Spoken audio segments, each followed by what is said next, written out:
সবাই দেখেন বড়িগুলো কি সুন্দর, সত্যি অনেক সুন্দর খেতে, মাশাআল্লাহ এত মজা।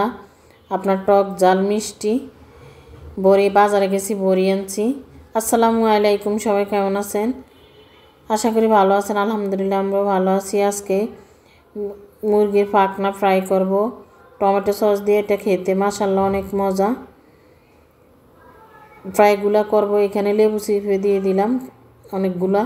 একটু লেবু চিপে দিলে আর কোনো কিছু থাকে না, গন্ধ টন্ধ খেতে মনে। সব ধরনের মশলা দিয়ে দিলাম। এখানে আদা রসুন দিয়ে দিব বাটা, সব দিয়ে গরম মশলা দিয়ে এটা ভাজি করব, অত কিছু দিব না। আর এভাবে ভাজি করে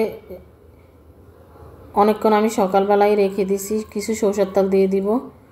সরষের তেল দিলে খেতে ভালো হয়, গ্রানটা অন্যরকম আসে। ম্যারিনেট করে রেখে দিব। আমি সকালবেলায় রেখে দিছি, পরে বিকালে ভাজি করছি। আমার ছেলেমেয়ের পছন্দ, মাঝে মাঝে আমি করি। অনেক সময় ভিডিও করি না, অনেক সময় ভিডিও করি। এই যে কড়াইতে তেল দিয়ে দিছি। এখানে ভিডিওটা মাঝখান দিয়ে একটু কাটা গেছে। ভিডিওর ভিতরে কিছু ময়দা দিয়ে দিছি। ময়দা দিয়া তেলের ভিতরে ময়দা দিয়ে এবার ময়দার ভিতরে এগুলো দিয়ে দিছি। আমি আরও একটা শর্ট ভিডিও ছাড়ছি, ওইটার ভিতরে গেছে। ওই যে ওইটা করতে যে এটার মানে কাটা গেছে।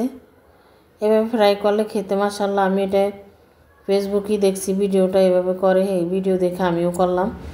ময়দা দিয়ে ময়দার ভিতরে মুরগিগুলো দিয়ে দিলে একটু মচমচও হয়, খেতেও ভালো হয়। ওইটা দেয় মচমচা হওয়ার জন্য, সুন্দর কালার হওয়ার জন্য। ওইটা আর কিছুই না।